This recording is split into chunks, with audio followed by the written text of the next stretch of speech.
PCS का पर्चा leak.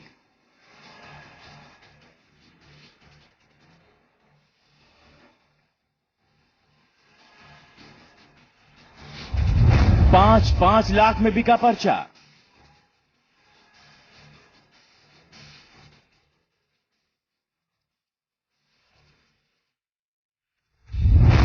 परीक्षा से 1 घंटे पहले व्हाट्सएप पर पर्चा।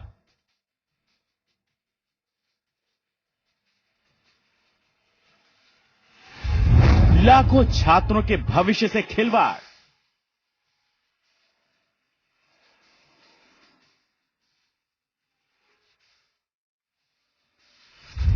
यूपी में सक्रिय नकल माफिया।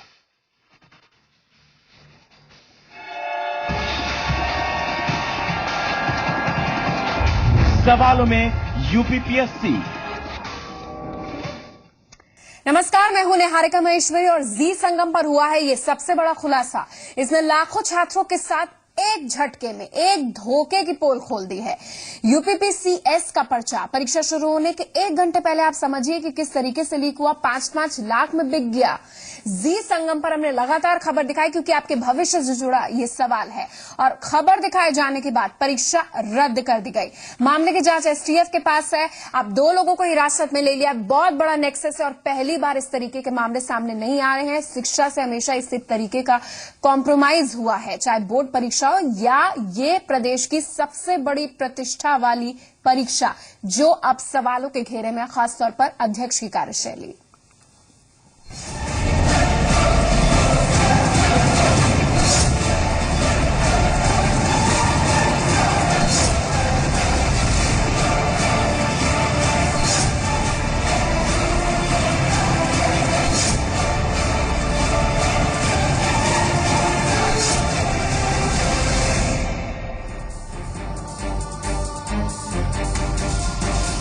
देश में परीक्षा के लिहाज से यूपीएससी को देश का सबसे प्रतिष्ठित संस्थान माना जाता है, लेकिन यूपी पीसीएस की परीक्षा से ठीक पहले पर्चा लीक होने की खबर से हड़कंप मच गया है।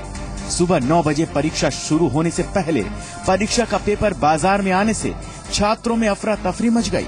वहीं पेपर लीक होने के बाद इसे रद्द कर दिया गया है। आपको बता दें, बाहर मिल रहे प्रश्न पत्र की कॉपी और परीक्षार्थियों को मिल रही कॉपी में कोई अंतर नहीं। जी संगम के खुलासे के बाद छात्रों में काफी गुस्सा है।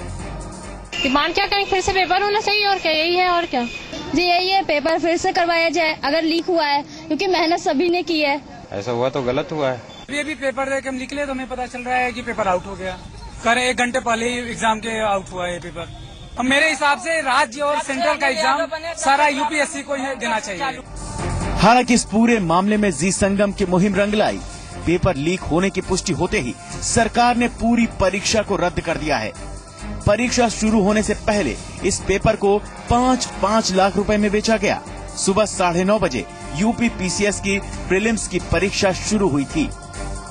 सर बहुत प्रॉब्लम होगी सर, दिल्ली से आना सर 5-6 घंटे का सफर, ऊपर से परेशानी और ऊपर से सर पैसा भी सर 400-500 रुपए खर्च भी हुए, इससे काफी प्रॉब्लम आएगी। हम लोग यहाँ पर आए थे इसमें क्या कहते हैं एग्जाम देने के लिए यूपीपीएससी का, तो अभी पता चल रहा है कि जैसे लखनऊ में लीक हो चुका है पेपर, तो हो सकता है कि यहाँ का भी सब जगह लीक वो कर दें, रद्द कर दें। पता नहीं, अब ये तो सरकार के ऊपर डिपेंड करता है कि क्या एक्शन लेती है, बट अगर कैंसिल होता है तो बहुत दिक्कत होगी। पेपर लीक होने की अभी तक हमारे पास ऐसी कोई इन्फॉर्मेशन नहीं है। अगर ऐसा होता तो बहुत सारी दिक्कत परेशानी होंगी। यही नहीं, प्री के पेपर की कॉपी कुछ देर में लोगों को व्हाट्सएप के जरिए मुहैया कराई गई। वहीं पेपर लीक होने की खबरों के बीच यूपी पुलिस ने मामले की जांच शुरू कर दी है कि कुछ नंबर मिले थे कि इन नंबरों से कुछ गड़बड़ हो रही है। सुबह जब मिलान कराया गया तो ये पेपर व्हाट्सएप पे आ चुका था, इसलिए पेपर को निरस्त कराने की कार्रवाई सरकार कर रही है और हमारी एसटीएफ की टीमें लगी हुई हैं और जल्दी से जल्दी इसमें बड़ी कड़ी कार्रवाई की जाएगी और जो भी इसके पीछे हैं संगठित गिरोह है उनके विरुद्ध, क्योंकि ये गिरोह की कार्रवाई है, हम गैंगस्टर एक्ट वगैरह सबकी कार्रवाई इन सब अपराधियों के विरुद्ध करेंगे। बहुत जल्दी जेल में है। वहीं इस मामले पर डीजीपी ए के जैन का कहना है कि मामले की जांच को एसटीएफ को सौंप दिया गया है और इस साजिश के पीछे जो भी अपराधी हैं उनके खिलाफ सख्त कार्रवाई की जाएगी। हमने हमने वहीं पीसीएस से जहां परीक्षा चल रही थी वहीं से लिया है पेपर। हमारे सीनियर ऑफिसर्स को ने लिया है और मिलान किया है तो वही निकला है। जाहिर सी बात है सर, जो अभ्यर्थी हैं उनके एक मनोबल पे असर पड़ता है, किसी तरह के कोई एजिटेशन ना हो उसको कंट्रोल करने के लिए। मैं सबसे यही मेरी विनम्र निवेदन है कि परीक्षा शीघ्र ही दोबारा आयोजित होगी, उसकी प्रतीक्षा करें, कानून को अपने हाथ में न लें, तैयारी करें। पीसीएस का 100% पेपर लीक हुआ। एक सवाल जो कि पेपर में था वही लीक पेपर में भी था। आपको बता दें, पीसीएस एग्जाम के लिए यूपी के 20 जिलों में 600 एग्जाम सेंटर बनाए गए थे। इस प्रारंभिक परीक्षा में 4.45 लाख परीक्षार्थी शामिल होने वाले थे। जांच में जुटी एसटीएफ के सूत्रों की माने तो इस लीक के पीछे किसी बड़े गिरोह का हाथ हो सकता है। अब नजरें सरकार के फैसले पर है कि वो इस धांधली की जांच किसे सौंपती है। हालांकि परीक्षार्थी मामले की जांच सीबीआई को सौंपने की मांग कर रहे हैं। इलाहाबाद से दिनेश सिंह और लखनऊ से अवनीश विद्यार्थी, जी मीडिया। इस पर चर्चा काफी जरूरी है, बहुत बड़ा मुद्दा है क्योंकि शिक्षा से जुड़ा सवाल है। और आप समझिए कि वो छात्र छात्राएं जो पूरे साल मेहनत करते हैं, मेरिट के दम पर सफलता की उम्मीद करते हैं और उनके साथ इस तरीके से होता है। कैसे एक बड़ा शिक्षा माफिया यहाँ पर हावी हो चुका है। लखनऊ से पूर्व आईएएस हरिशंकर पांडे साहब हमारे साथ जुड़ गए। इसके अलावा हमारे रिपोर्टर अवनीश विद्यार्थी ग्राउंड रिपोर्ट देंगे। सबसे पहले अवनीश, ये बताइए, 2 लोगों से पूछताछ की जा रही थी, कितना बड़ा ये नेटवर्क है और पहली बार यूपी में तो ऐसा हो नहीं रहा है। सरकार को बने हुए जो शिक्षा और युवाओं की बात करती है, 2012 से लेकर अब तक 3 साल हो गए हैं, इस पर नकेल कसना तो दूर, उसके अध्यक्ष तक को नहीं हटा रही है जो सवालों के घेरे में। देखिए, अध्यक्ष ही इसी कार्यकाल में बने और 2011, 12, 13 के जो परिणाम आए पीसीएस की परीक्षा की, वो सभी के सभी सवालों के घेरे में। और इसीलिए अनिल यादव की भूमिका को लेकर के बार बार सवाल उठ रहा है। एक बार फिर जब 2014 की पीसीएस की परीक्षा में धांधली सामने आई, परीक्षा का पेपर परीक्षा से ठीक 1 घंटे पहले लीक हो गया, सोशल नेटवर्किंग साइट्स पर जो है पेपर मूव करने लगा। तो ये सारी ऐसी चीजें थी जो अपने आप में बता रही थी कि जो यूपी पीसीएस की परीक्षा को लेकर के जो यूपी पीएससी में तंत्र है वो बेहद कमजोर है, बेहद भ्रष्ट हो चुका है। और शायद उसी तंत्र की कमजोरी का फायदा उठाते हुए ये सारा कुछ नेक्सस जो है ऑपरेट कर रहा था। 2 लोग जो हिरासत में लिए गए थे, उनसे अभी भी पूछताछ चल रही है। लेकिन नाटकीय बात इस पूरे मामले में यह है कि अब 12 घंटे करीब होने जा रहे हैं पेपर लीक के मामले को, और इसकी पुष्टि हुए भी करीब 10 घंटे होने जा रहे हैं। उत्तर प्रदेश सरकार की ओर से औपचारिक बयान इस पूरे मामले में कोई नहीं आया, न ही जो राज्य लोक सेवा आयोग है उसकी तरफ से कोई औपचारिक बयान आया। पेपर का क्या होगा, पहली पाली के पेपर का क्या होगा, दूसरी पाली के पेपर का क्या होगा, वो छात्र जिन्होंने जानकारी के अभाव में दूसरे पाली की परीक्षा छोड़ दी उनका क्या होगा। तो कुल मिलाकर के 4.5 लाख जो छात्र अभ्यर्थी हैं उनके भविष्य को सरकार इस वक्त जो है अंधेरे में रखे हुए है। वो क्या करेंगे, किस तरीके से सोचेंगे। अब अलग बात है कि वो अब सेंटर से अपने घरों की तरफ मूव कर गए हैं, लेकिन उनके मन में अभी भी लगातार इस बात का संशय है कि इस परीक्षा को लेकर सरकार क्या करेगी। क्या ये परीक्षा भी एक बार फिर पिछली परीक्षाओं की तरह भ्रष्टाचार की भेंट चढ़ जाएगी। जी, हरिशंकर पांडे साहब है, पूर्व आईएएस हमारे साथ जुड़ गए राजधानी से। हरिशंकर पांडे जी, पहली बार ऐसा नहीं होगा, आप तो बहुत ही एक्सपीरियंस्ड हैं, आपने पहले भी इस तरीके के मामले सुने होंगे। लेकिन सवाल उत्तर प्रदेश की सबसे प्रतिष्ठित परीक्षा का है और उस पर भी कहीं ना कहीं दाग लग गया है। आपकी टिप्पणी इस पर?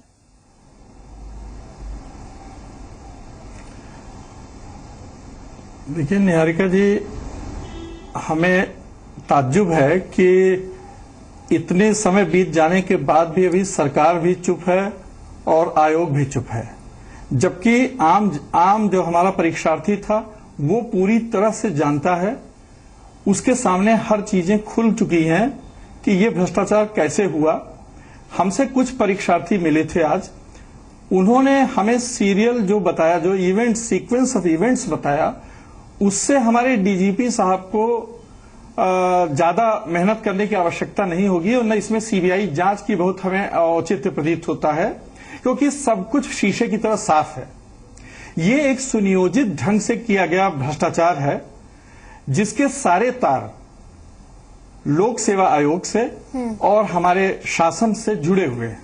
जी, हम आपको संक्षेप में बताएं कि लोक सेवा आयोग में जो माननीय अध्यक्ष महोदय हैं, वो अगर उनके पूरे इतिहास पे जाएं हम लोग, तो हम लोग पाएंगे कि ऐसा अध्यक्ष हम समझते हैं कि उत्तर प्रदेश के इतिहास में पहली बार हुआ है जिसके ऊपर गुंडा एक्ट, जिसके ऊपर कम से कम 1 दर्जन आपराधिक मुकदमे, झूठ, फरेब इत्यादि से संबंधित विभिन्न आरोप विभिन्न न्यायालयों में दायर हुए। उनका क्या परिणाम हुआ वो अलग का प्रश्न है, वो अलग विवाद का बिंदु है। परंतु एक कंट्रोवर्शियल व्यक्ति अगर उस पद को धारित कर रहा है तो ये शुचिता पर प्रश्न चिन्ह तो यही उठा रहा है। आपका मतलब ये कि अध्यक्ष हरिशंकर साहब, आते हैं। आपका मतलब ये कि जो अध्यक्ष है जिसकी भूमिका सवालों के घेरे में, जिस पर कोर्ट ने भी प्रश्न चिन्ह लगाए, उस अध्यक्ष ने ऐसा माहौल क्रिएट कर दिया है कि शिक्षा माफिया बहुत ही जल्दी पैठ पसार रहा है। 1 घंटे पहले पर्चा लीक हो रहा है, 5 लाख में बिक रहा है, तो ये मेरिटोरियस स्टूडेंट्स के साथ न्याय नहीं है। तो क्या सिर्फ अध्यक्ष पद की गलती है या फिर कुछ सिस्टम में ऐसे भी लूप होल्स है जो इस माफिया को इसमें एंट्री करने के लिए एक मास्टर की दे रहे हैं?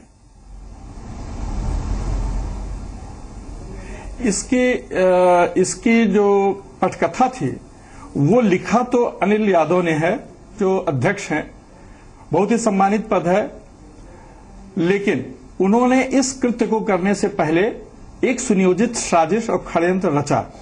इस षड्यंत्र में लोक सेवा आयोग के अधिकारी, उदाहरण के तौर पे शायद जानकारी आप लोगों को नहीं होगी, लेकिन हमें जो सूत्रों से जानकारी मिली है, जो हमारे पास परीक्षार्थी आए हैं, उनका कहना है कि पहली बार लोक सेवा आयोग में एक वरिष्ठ और ज्येष्ठ वेतनमान के आईएएस अधिकारी का जो पद होता है सचिव का, उसमें सचिव की तैनाती होनी चाहिए थी। उस पद पर उसको हटा दिया गया पहले, और जब से यादव जी आए हैं तब से इन्होंने वहीं पर यूडीए से प्रमोट हुआ कर्मचारी रिजवानुर रहमान जिसका नाम है, वो इस समय सचिव का पद धारित किए हुए है और जिसके नियुक्त अधिकारी स्वयं अनिल कुमार यादव जी हैं।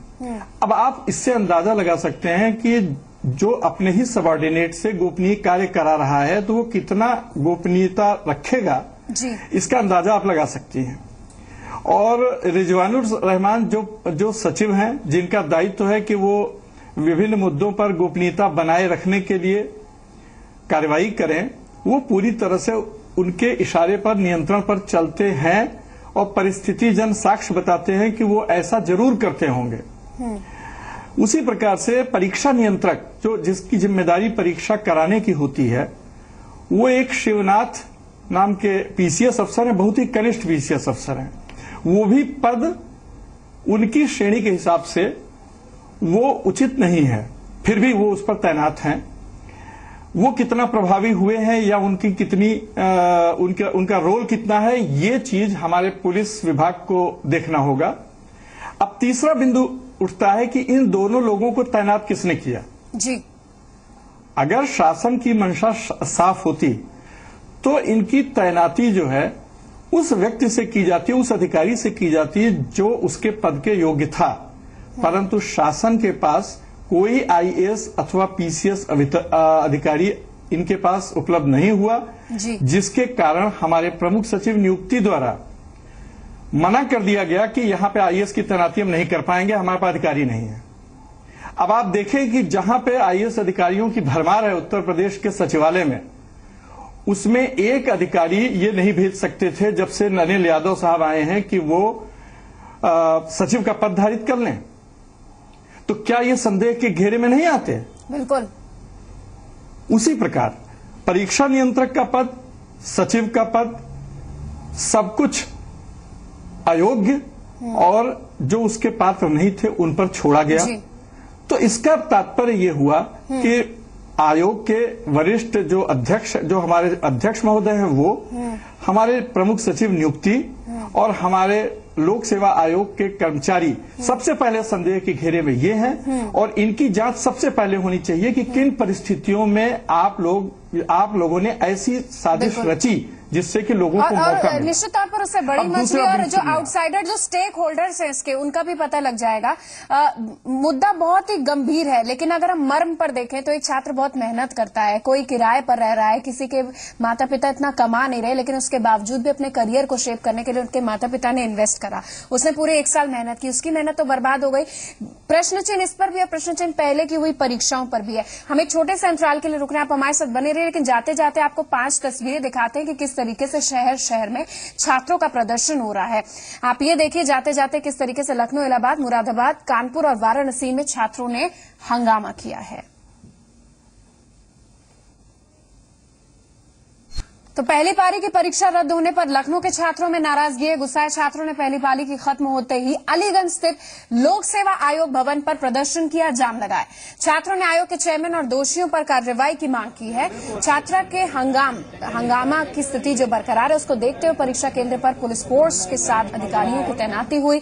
घटना के बाद से ही लोक सेवा आयोग के अधिकारियों में अफरा तफरी मच गई है। आयोग के एडिशनल सेक्रेटरी पीएन मौर्य हर सवाल से जो जवाब उनको देना चाहिए उससे बचते नजर आए। आयोग का पेपर लीक होने की खबर आई है, क्या हमारे यहाँ कोई बात नहीं है सर, हमारा कोई लीक नहीं हुआ। बाहर सर ये सूचना मिली कि बाहर से कहीं लीक हुआ है, तो सर क्या जानकारी है आप ये बताइए। कोई जानकारी नहीं, हमें कोई जानकारी नहीं। आपको क्या लग रहा है कि लीक हुआ है या नहीं हुआ है, क्या जानकारी आपको? किसी तरह कोई हमारे कोई गड़बड़ी नहीं है। आप कोई सूचना आपको मिली हो लीक होने की? तो पीसीएस का पर्चा लीक होने के बाद से एक बार फिर यूपीपीएससी यानी कि उत्तर प्रदेश लोक सेवा आयोग पब्लिक सर्विस कमीशन सवालों के घेरे में। अध्यक्ष हमारे मेहमान बता ही रहे थे कि किस तरीके का गड़बड़ झाला है। इसमें अनिल कुमार यादव पर पहले भी भ्रष्टाचार के आरोप लगते रहे हैं, कई संगीन मामले इन पर चल रहे, कई बार कोर्ट की तरफ से फटकार भी लगा चुकी है कोर्ट इन पर, लेकिन बावजूद इसके इनकी नियुक्ति लोक सेवा आयोग के अध्यक्ष के तौर पर होती ही गई।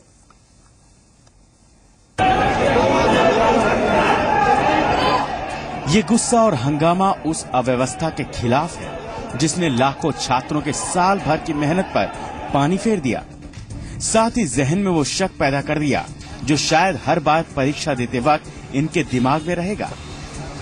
सही बताया, इसके लिए वो लोग जिम्मेदार नहीं, हम ही लोग। ऐसे सरकार चुने क्यों हैं? और उनको फांसी नहीं, हमको फांसी चढ़ा, ना चढ़ा तो हम चढ़े हैं। जो हम लोगों ने जितनी परेशानियां झेल के, कोई कहां से आता है, कोई कहां से आता है, और ये लोग पेपर रद्द करा देते हैं। हम लोग अगली बार की डेट दे रहे हैं। ये लोग अगली बार की क्या गारंटी कि जो पेपर लीक नहीं होगा? किस चीज की गारंटी ले रहे हैं? क्या चीज कर रहे हैं ये? जी संगम पर यूपी पीसीएस की परीक्षा का पर्चा लीक होने की खबर दिखाए जाने के बाद अलग अलग शहरों से छात्रों के गुस्से की तस्वीरें सामने आई।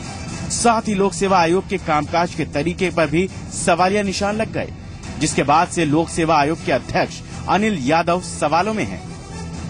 दुख तो बहुत है क्योंकि इतने दूर से आने के बाद यहाँ पता चलता है कि पेपर लीक हो गया। अगर इस तरह से मानसिक रूप से भी पीड़ा होती है, और इतनी दूर से चूंकि ट्रेन से और बस से हम लोगों को आना पड़ता है, तो काफी परेशानी भी होती है आने जाने में। रात भर हम लोग जाग के पढ़े हैं। इतना दुख हो रहा है इस बात का सुन के कि पेपर लीक हो गया। हमारी तो पूरी मेहनत खराब हो गई।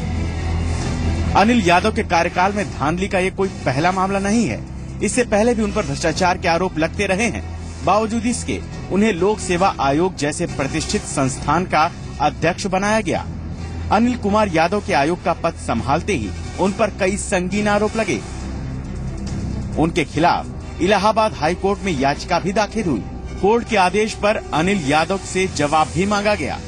अनिल कुमार यादव पर खास जात के लोगों को भर्ती करने, आरक्षण के लिए अलग श्रेणी बनाने और सीसेट लागू करके मनमाने तौर पर भर्ती करने का आरोप लग चुका है। मामले में जवाब मांगा तो आयोग की नींद खोली और आरक्षण व्यवस्था को रद्द कर दिया गया। इतना ही नहीं, कोर्ट ने पिछले 2 साल में बने बोर्ड और विशेषज्ञ समितियों के सदस्यों के नाम, उनके बायोडेटा की जानकारी पर सचिव से हलफनामा मांगा है।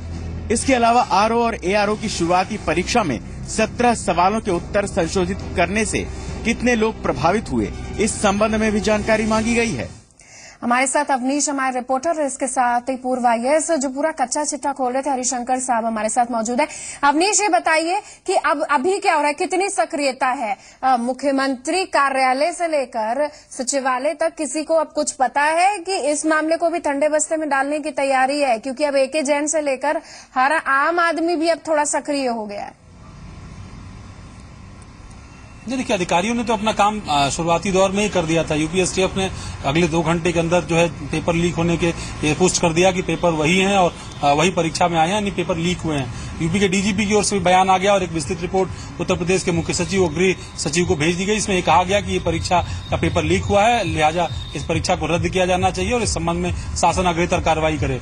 मुख्यमंत्री अखिलेश यादव ने भी करीब 4 बजे कुछ वरिष्ठ पुलिस के अधिकारियों को बुलाया, प्रशासनिक अधिकारियों को बुलाया और निर्देश दिए कि 2 दिनों के अंदर जो है इस पूरे मामले में खुलासा किया जाए, जो लोग आरोपी हैं उनको गिरफ्तार किया जाए। लेकिन जो सबसे बड़ी बात है, जो बात हरिशंकर पांडे जी कह रहे थे, अनिल यादव की भूमिका, वो जिस तरीके से एक मास्टर की भूमिका में इस पूरे मामले में दिखाई पड़ रहे हैं। 86 अभ्यर्थियों को पीछे छोड़ करके वो यूपीपीएससी के चेयरमैन बने थे और उनमें शायद सबसे अयोग्य व्यक्ति वही थे, क्योंकि उनकी नियुक्ति किस तरीके से हुई, उनकी योग्यता, उनके सर्टिफिकेट, उनके ऊपर जो मेरिटोरियस होता है वो लाइमलाइट पर नहीं होता, या तो वो कोई जाति विशेष का हो जाता है, या फिर किस परिवार को मैनेज कर लेता है, या फिर वो उस मेरिट पे स्टैंड ही नहीं करता है, उसके लायक भी नहीं होता, पद के लायक, और उस मापदंड पर खरा नहीं उतरता, वो सामने आ जाता है। ये उत्तर प्रदेश का दुर्भाग्य है, खासतौर पर अफसरशाही और इस तरीके की बड़े प्रतिष्ठित आयोगों के में जिस तरीके की चीजें सामने निकल कर। हरिशंकर पांडे जी, समय नहीं है मेरे पास, बहुत संक्षेप में आपसे जानना चाहेंगे, बहुत ही जरूरत है अब क्लीनिंग ऑपरेशन की, लेकिन होगा कैसे?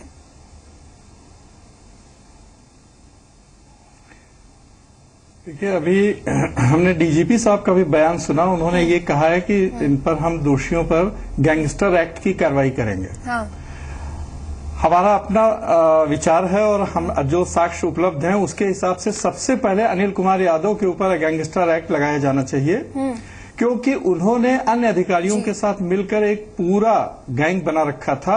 हाँ। और इन्होंने जो सेंटर्स का चयन किया था, हाँ। वो सेंटर, आपको ताज्जुब होगा ये सुनकर कि इन्होंने सेंटर में जमकर मनमानी की और इटावा, मैनपुरी, शिकोहाबाद या इस तरह के और भी जिले जो थे, उसके अंदर 20-20 किलोमीटर दूर मुख्यालय से प्राइवेट कॉलेजेस में, जो प्राइवेट मैनेजमेंट और इंजीनियरिंग कॉलेज के वो थे, मालिक थे, उनके कहने पर वो सेंटर बनाए गए। डीआईओएस से रिपोर्ट ली गई और सरकारी संस्थानों को दूर रखा गया।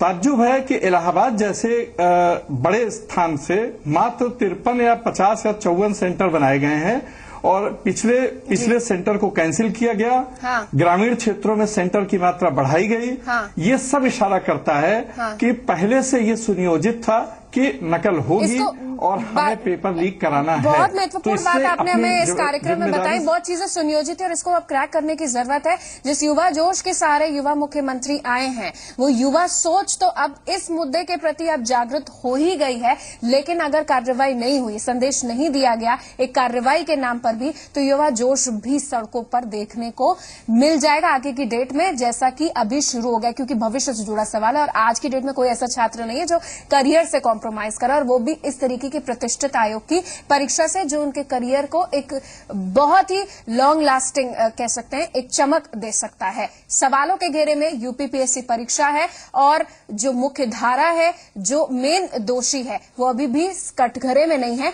कार्रवाई जारी है, प्रदर्शन भी शुरू हो गया है। देखते हैं कि राजधानी का मिजाज अब किस तरीके से बनता और बिगड़ता है इस मामले पर। बहुत बहुत धन्यवाद आप दोनों का।